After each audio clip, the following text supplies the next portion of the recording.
So what is going on, Voyagers? It's your boy Finnegy back with another video. Today I'm going to be showing you a little bit of how I practice when it comes to aiming and when it comes to tracking.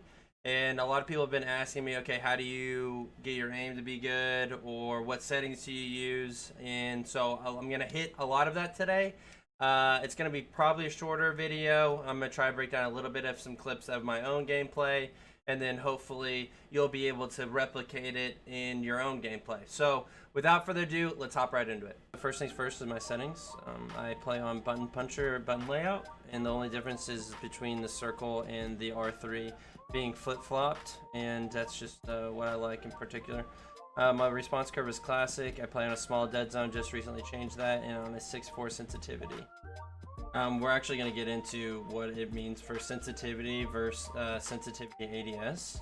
And so what ADS means, it just means aim down sight. So for sensitivity, it's what you're using with your right stick, left, right, up, down. Just like your basic movement, how quickly you can turn around.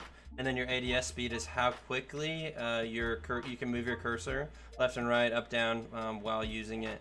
I think one of the most important things about having the right settings is settings that fit your gameplay for your comfortability.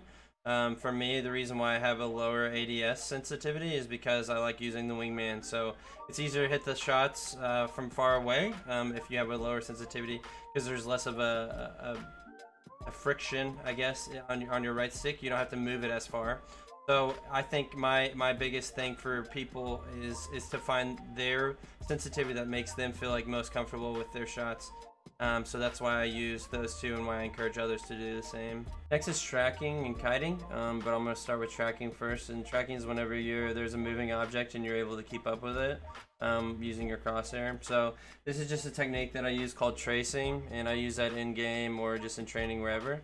And all I do is just like find a mountain or whatever, and I'm training my right stick with muscle memory to use like precise movements and stuff like that.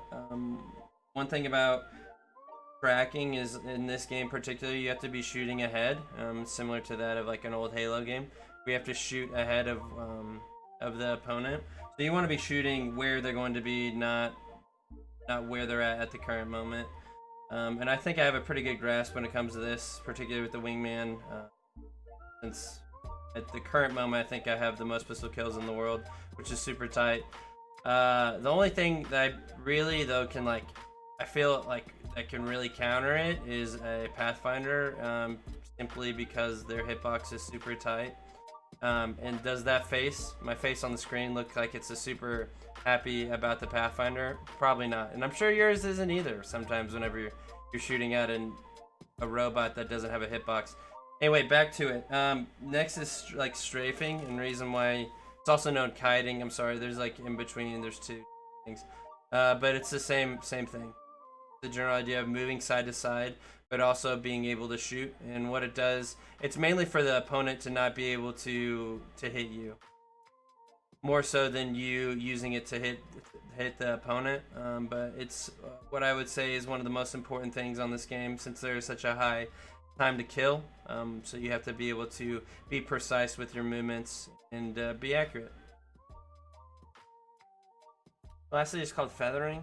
Feathering is with most automatic weapons, and so it's where you're tapping your trigger instead of holding it down, and this is for long range weapons usually.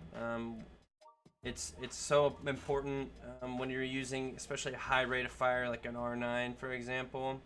You're gonna want to be able to just tap, and you would rather hit your shots but shoot slower than not hitting any shots and shoot them faster. So I think the only times that I would really hold down the right trigger on an automatic weapon is whenever it's close to medium range. That's just me. Anyway, Voyagers, I hope you guys enjoyed the content. Just make sure you remember those tips. If you would like to see more of these type of videos where I'm giving more advice, breaking down some gameplay or something like that, make sure you leave that in the comments and let me know what you guys are wanting to see, whether it be vlogs, gameplay, or me just breaking down gameplay. So yeah, this has been your boy Finnegy signing out, blasting off. Hope to see you again for another video. God bless, baby. Deuces.